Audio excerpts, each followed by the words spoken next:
கூட கூட்டணி சேர்ந்திருக்காங்க. அது அவருடைய விருப்பம். நீங்கள் எங்கு வேண்டுமானாலும் செல்லலாம், உங்களுக்கு உரிமை இருக்கிறது.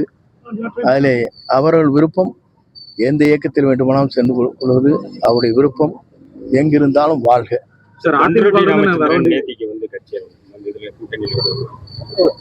ஒவ்வொருவரும் ஒரு இயக்கத்தை ஆரம்பிக்கிறார்கள். இந்த கூட்டணியை பொறுத்தவரையிலும் தலைவர் என்ன கூட்டணியை உருவாக்க வேண்டும் என்பதுதான் அவர் முடிவு செய்வார்.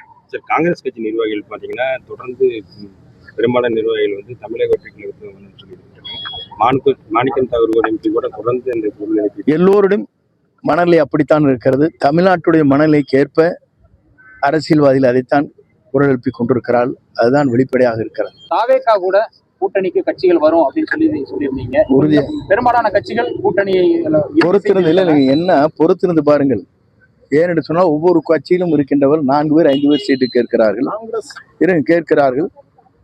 ஒருவருக்கு மட்டும்தான் கொடுக்க போகிறார்கள். செல்வாக்கு மிக்க 2 பேர் 3 பேர் ஒவ்வொரு தொகுதியில் இருக்கிறார்கள். அப்போதுதான் வெளியே யார் வருகிறார், யாரோடு யார் சேரப்போகிறார் என்பதை நீங்கள் பார்க்க போகிறோம். அதிமுகவிலிருந்து இன்னும் வருவாங்க முன்னாள் அமைச்சர்கள் அப்படின்னு இல்ல அதுதான் பொறுத்திருந்து பாருங்க. நான் ஏன் சொல்றேன்னா, எதையும் வெளிப்படையாக பெயரை குறிப்பிட்டு சொல்ல இயலாது. அப்படி குறிப்பிட்டு சொல்கிற போது அவர் நம்மிடத்திலே வருவதை காட்டிலும் தடைகள் ஏற்படுகிறது. தேர்தல் அறிக்கை நம்முடைய தமிழக வெற்றி கழகத்தின் தலைவர் தளபதி அவர்கள் அதை ஆய்வு செய்து கொண்டிருக்கிறார்கள்.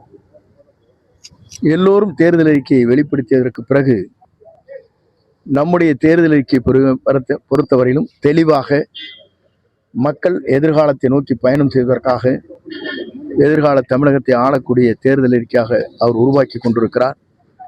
அது தமிழக மக்களை வியக்கத்தக்க அளவிற்கு அது இருக்கும்.